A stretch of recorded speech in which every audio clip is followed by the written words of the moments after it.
নমস্কার। আজকের গল্প উচ্চকাঙ্ক্ষিনী চণ্ডাল কন্যা। এক চণ্ডাল কন্যা ছিল, অপরূপ সুন্দরী। বড় সরল মন ছিল তার। সবাই তাকে খুব ভালোবাসে। কিন্তু একটা ব্যাপারে সে ছিল অদ্ভুত রকমের। সেটা হলো তার বিয়ের স্বপ্ন। তার ইচ্ছে সে বিয়ে করবে এমন এক পুরুষকে যে কিনা বিদ্যে, বুদ্ধি, ধন সম্পদ সব কিছুতে সবার চেয়ে বড় হবে। বেশ অনেকদিন ভেবে চিনতে সে ঠিক করল দেশের রাজাই সবার ওপরে, সবাই তার অনুগত।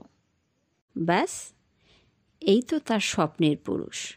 সার্বভৌম রাজাই তার পানি গ্রহণের উপযুক্ত ব্যক্তি। একদিন সে রাজ্যের রাজা হাতির পিঠে চড়ে বেরিয়েছে নগর পরিক্রমায়। সঙ্গে প্রচুর লোকলস্কর। হাতির পিঠে ঝলমলে আসনে অধিষ্ঠিত রয়েছেন রাজা। রূপোর চামড় দুলিয়ে হাওয়া করছে রাজ অনুচরেরা। দেখে তো মহা খুশি চণ্ডাল কন্যা। সে রাজবাহিনীর পিছু নিল। কিছুক্ষণ চলার পর এক ঋষির দেখা পেলেন মহারাজ। তিনি ঋষিকে দেখেই হাতির পিঠ থেকে নেমে তাকে সাষ্টাঙ্গে প্রণাম করলেন।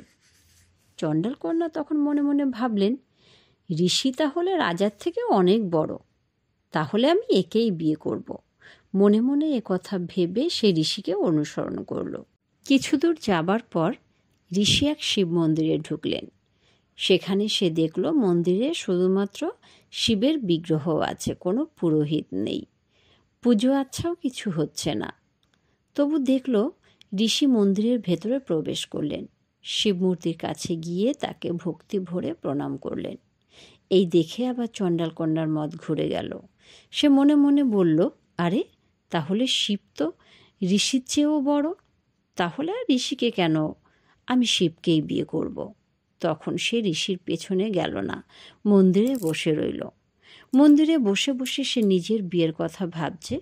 এমন সময় কোত্থেকে একটা রাস্তার কুকুর এসে ঢুকলো মন্দিরে। ঢুকেই বিগ্রহের বেদির ওপর দুপা তুলে নিজের যা স্বভাব তাই করে চলে গেল। বিগ্রহটা একেবারে ভিজে গেল।